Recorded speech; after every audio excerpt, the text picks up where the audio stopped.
Hello and welcome back to another episode. I know last week it did not get uploaded. I was doing a lot of other things, and so it just didn't get uploaded, but that's okay because we're pretty much just going to dissect the Purdue versus UConn game. But in last week's episode, I basically predicted Final Four picks, and I kind of predicted the Purdue-UConn one. I wanted NC State to win. Thought Purdue would most likely win, but I really wanted that upset, but that's okay. It was kind of fun to watch Purdue get slaughtered by UConn because, I mean, come on, it's UConn. This is what they do. They've been doing it for 2 years now in the tournament, just slaughtering every single team that they face. Purdue was no different. I think a lot of people were thinking that the Edey versus Klingon matchup was going to swing more in Edey's favor just because of his height and his ability to get a lot of free throw calls just by his style of play. But Klingon did a great job defensively on Edey, and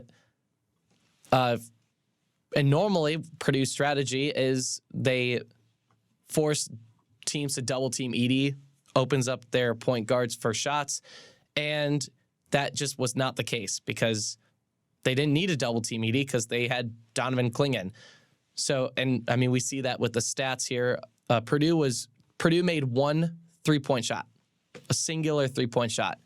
They were 1 for 7, so they were 14.3% from the 3-point line, which is definitely, I think, the standout stat of that game because in the past, normally when Purdue draws people away from the 3-point line, Braden Smith and Lawyer they're on fire from behind the arc. So because they had more coverage on them, there's a lot more pressure. They were under the lights of the championship game, and they fell short by a lot.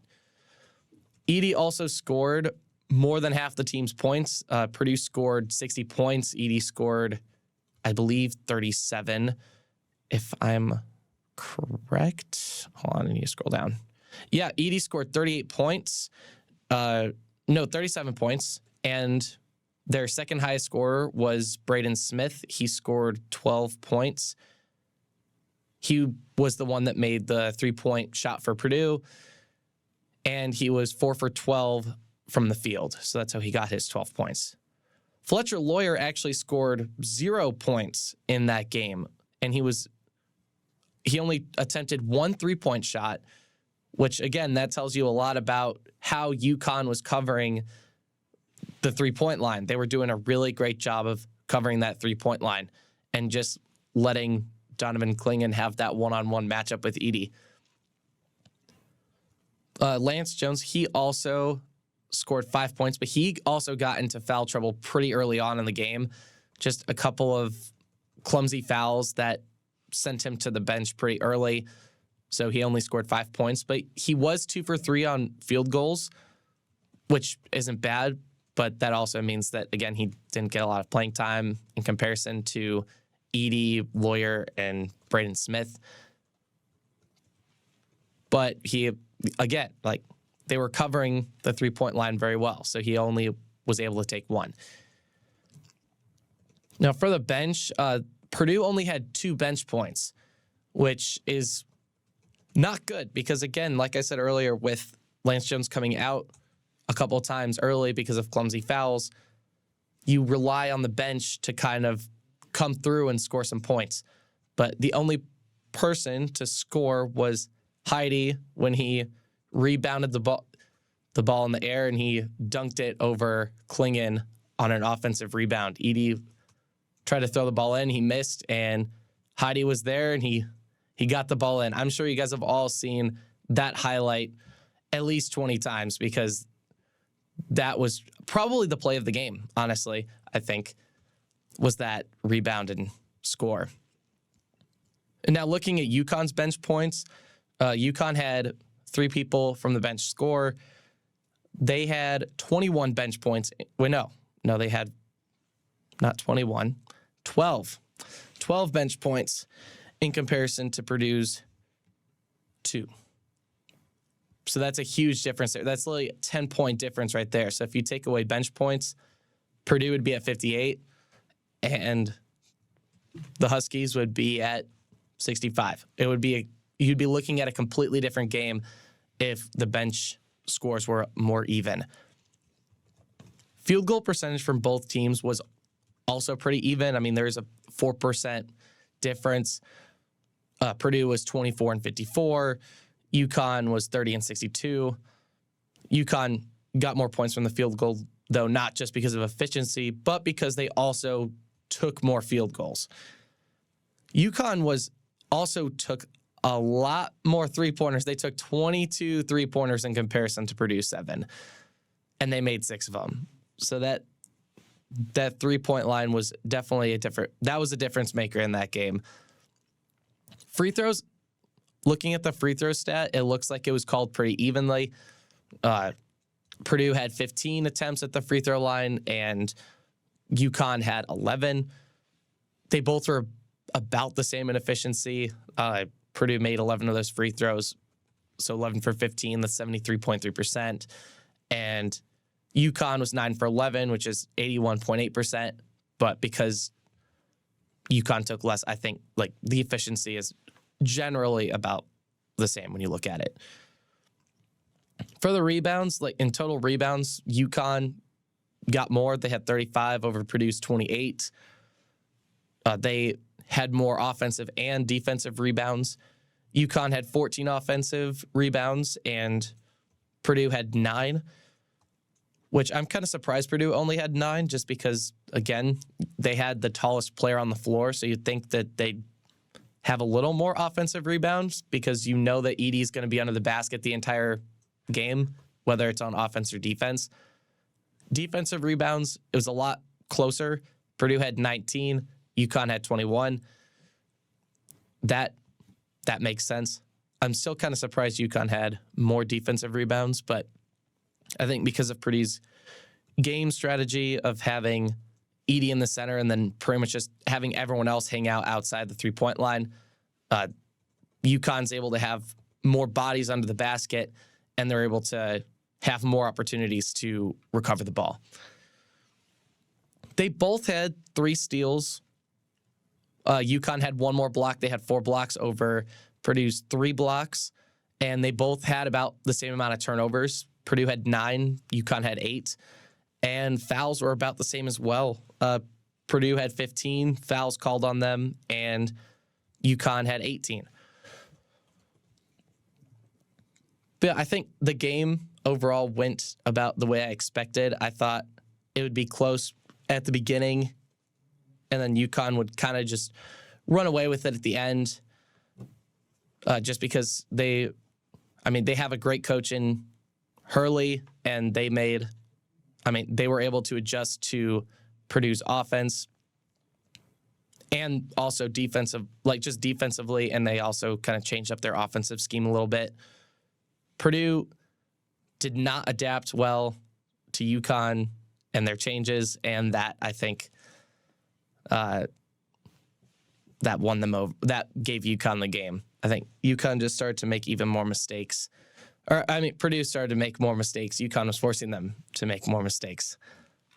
Cannot find words. That's okay. But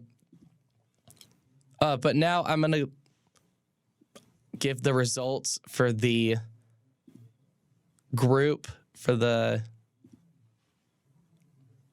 the bracket group, just the results. So Colin McCoy won. He had UConn winning, and his second place bracket, he had Purdue winning. So those, I definitely by far the best brackets. Kevin was third, continuous winning fourth.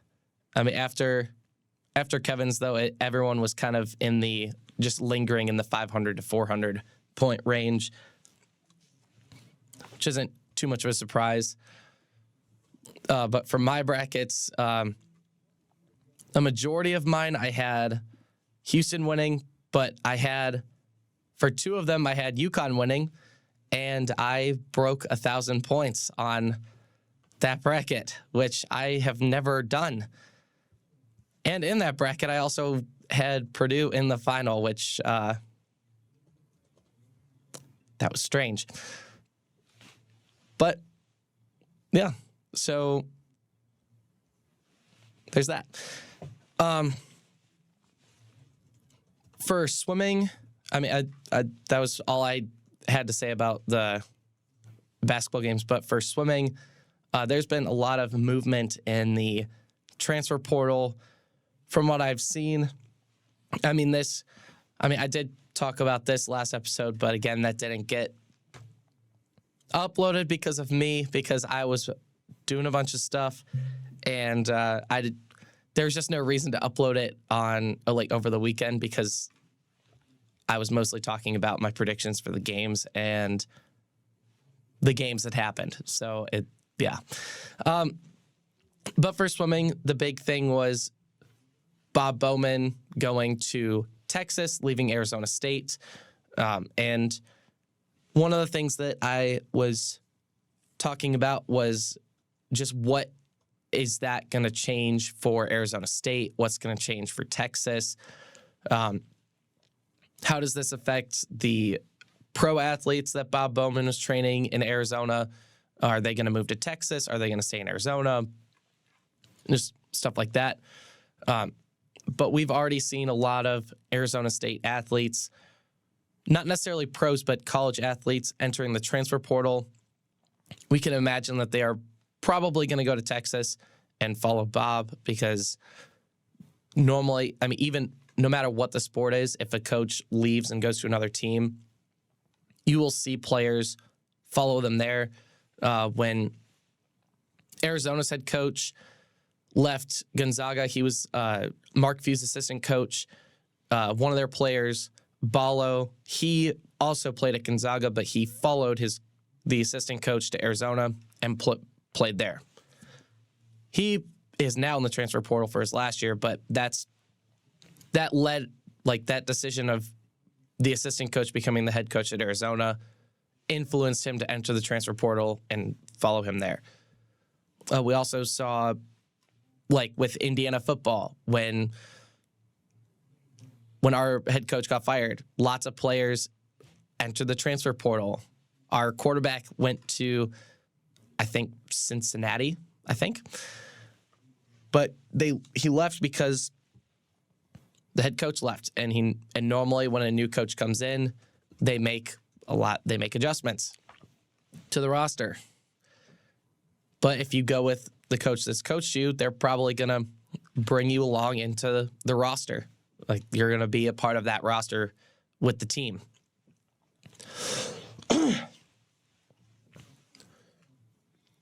But I think with Texas, my prediction is lots of the pros are going to slowly start making their way over to Texas.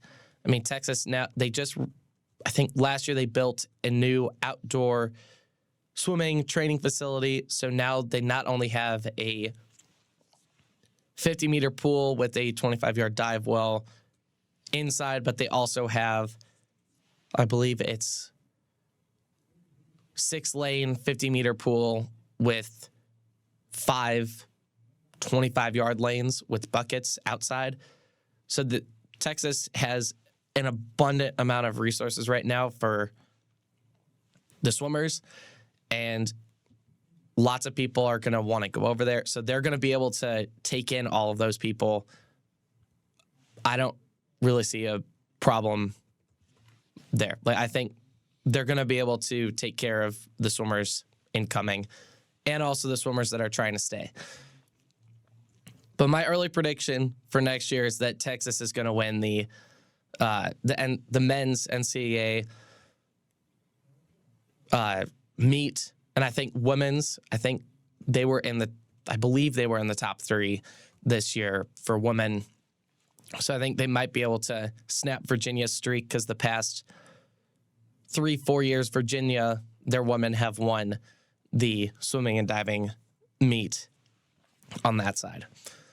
But I think it will be interesting to see for next year, and also what swimmers are going to be doing pre-Olympic trials, whether they make their moves before trials or after trials, because every coach has a different coaching style. And so making that decision to switch this close to trials, because trials is about 2 months, a month and a half out, it's really not that far away. So if you switch now, you're at risk of changing your taper. It might not work. You might not perform the way that you want to perform.